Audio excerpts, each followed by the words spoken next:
गन्ने से गुड़, चीनी, शक्कर, एथेनॉल और जाने क्या क्या बनता है। कुछ हम जानते हैं, कुछ हम नहीं जानते हैं। भारत में गन्ना 5 करोड़ किसान परिवारों की आमदनी का जरिया है।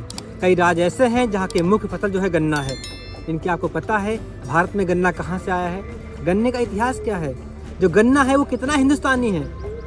शायद नहीं ना। मैं आपको बताता हूँ नीत कोटली के इस वीडियो में, क्योंकि ये जो गन्ना है जो करोड़ों लोगों के जीवन में मिठास घोल रहा है, उनकी आजीविका चला रहा है, वो कहाँ से हमारे यहाँ आया है, क्या इतिहास है, कैसे हम तक पहुँचा है। जानिए कितना मीठा है इसका इतिहास। सबसे पहले इसका इतिहास जान लेते हैं, जो करीब 8000 साल पुराना बताया जाता है। इसकी खेती की शुरुआत सबसे पहले दक्षिण प्रांत में न्यू गिनी के द्वीप पर हुई। तब सोलोमन द्वीप समूह में इसकी खेती की जाती थी। इसके तकरीबन 2000 साल बाद गन्ना इंडोनेशिया, फिलीपींस से होता हुआ उत्तर भारत तक पहुंच गया।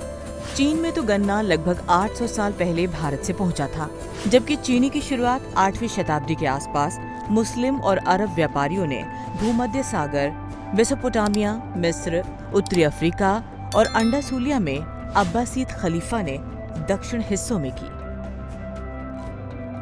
1520 के आसपास मैदानी क्षेत्रों में गन्ने की खेती तेजी से बढ़ी।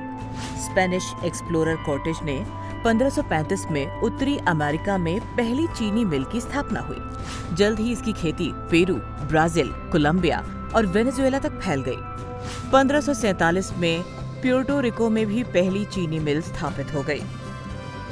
धीरे धीरे चीनी की डिमांड इतनी ज्यादा बढ़ गई कि 1600 ईस्वी तक अमेरिका के कई हिस्सों में चीनी उत्पादन दुनिया का सबसे बड़ा और सबसे आकर्षक उद्योग बन गया। वेस्ट इंडीज के शक्करा द्वीप इंग्लैंड और फ्रांस के लिए आर्थिक रूप से काफी फायदेमंद साबित हुए। शक्कर उस समय इतनी महंगी बिका करती थी कि लोग इसे विलासिता की वस्तु मानते थे। महारानी एलिजाबेथ अपनी मेज पर एक चीनी का कटोरा रखती थी और रोजाना भोजन और मसाले के रूप में चीनी का इस्तेमाल करती थी। आजाद भारत में भी कभी चीनी गेहूं चावल की तरह कोटे यानी सरकारी राशन की दुकानों पर गरीबों को सब्सिडी पर मिला करती थी। चीनी को खास से आम बनते ज्यादा वक्त नहीं लगा। 1 सदी से भी कम वक्त में यह हर इंसान की जरूरत बन गई और करीब करीब हर राशन की दुकानों में बिकने लगी। 16वीं शताब्दी के बाद इसके दामों में काफी गिरावट हुई और इसकी 2 अहम वजह थी। पहला, मठों के खिलाफ एक सुधार आंदोलन के कारण शहद, जो कि मिठास के लिए नियमित तौर पर इस्तेमाल किया जाता था, की सप्लाई बंद हो गई। ये शहद के मुख्य उत्पादक थे। दूसरा, 16वीं सदी के बाद चीनी की आपूर्ति में काफी बढ़ोतरी हुई। इसके अलावा यूरोप के निवासियों को एक और बात के बारे में पता चला कि फलों को चीनी में संरक्षित करके रखा जाए तो इससे जैम बनाया जा सकता है। चीनी का यह उपयोग प्राचीन भारतीयों, चीनी और अरबों ने शुरू किया था, जिनकी कच्ची चीनी तक अधिक पहुंच थी। फिर लौटते हैं गन्ने पर और कृषि प्रधान देश भारत में इसके मायने जानते हैं। गन्ना भारत की महत्वपूर्ण वाणिज्यिक फसलों में से एक है और इसका नकदी फसल के रूप में एक प्रमुख स्थान है। चीनी का मुख्य स्रोत गन्ना है। गन्ने से चीनी, राब, गुड़ के अलावा एथेनॉल, अल्कोहल, कागज और जाने कितने प्रोडक्ट्स बनाए जाते हैं।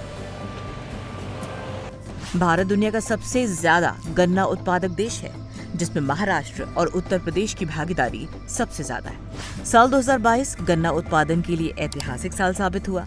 कृषि और किसान कल्याण मंत्रालय के आंकड़ों के मुताबिक देश में 2022 सीजन में 5000 लाख मीट्रिक टन से अधिक के गन्ने का उत्पादन हुआ।